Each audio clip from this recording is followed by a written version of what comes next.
Hai, Assalamualaikum. Salam sejahtera semua. Apa khabar murid-murid dan guru-guru semua? Saya harap anda semua sihat dan jaga diri ya.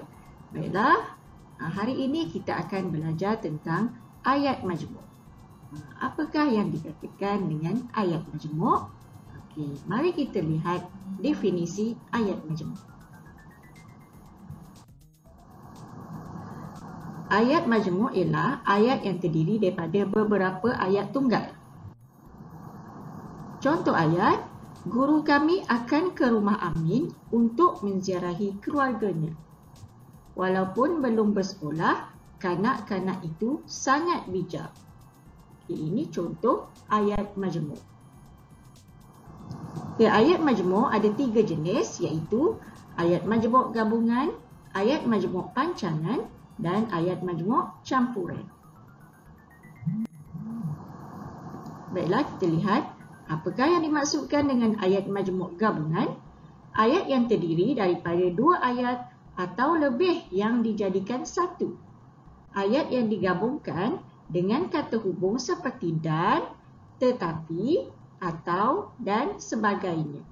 Itu maksud ayat majmuk gabungan. Baiklah, di sini saya sertakan contoh ayat majmuk gabungan. Murid itu bernyanyi sambil menari. Pulau peranginan itu sangat cantik tetapi tidak dijaga. Dia masuk ke dalam dewan lalu duduk di barisan hadapan. Semua ayat ini menggunakan kata hubung. Okey, seterusnya ayat majmuk pancangan. Ayat majmuk pancangan ada 3, iaitu ayat majmuk relatif, ayat majmuk komplement dan ayat majmuk keterangan. Ayat majmuk pancangan relatif ialah ayat majmuk yang menggunakan kata hubung yang. Baiklah, kita lihat contoh. Kereta yang berwarna merah itu kereta Cikgu Mira. Ayat di atas sebenarnya berasal daripada 2 ayat, iaitu kereta itu kereta Cikgu Mira. Kereta itu berwarna merah. Apabila menjadi ayat majmuk relatif, jadilah ayat kereta yang berwarna merah itu kereta Cikgu Mira. Seterusnya, ayat majmuk pancangan komplement. Ayat majmuk yang mempunyai bahagian komplement yang menggunakan kata hubung bahawa dan untuk. Contoh, Sani menyatakan bahawa dia akan pulang esok. Ayat di atas terdiri daripada 2 ayat, iaitu Sani menyatakan dan dia akan pulang esok. Jadi, ayat ini menggunakan perkataan bahawa yang menunjukkan, yang menjadikan ayat majmuk pancangan komplement. Sani menyatakan bahawa dia akan pulang esok. Untuk mereka menjawab soalan itu sangat sukar. Ini juga ialah ayat majmuk pancangan komplement. Ayat di atas terdiri pada 2 ayat, iaitu sangat sukar. Mereka menjawab soalan itu. Jadi, perkataan untuk menunjukkan ayat majmuk pancangan komplement. Untuk mereka menjawab soalan itu sangat sukar. Sherry menyatakan yang dia tidak akan menghadiri majlis itu. Adakah ayat ini betul?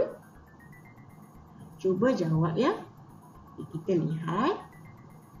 Salah. Kenapa salah? Kita lihat ayat yang betul. Sherry menyatakan bahawa dia tidak akan menghadiri majlis itu.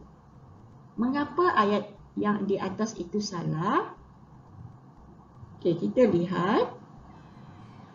Kata hubung relatif yang tidak boleh menggantikan kata hubung komplement bahawa.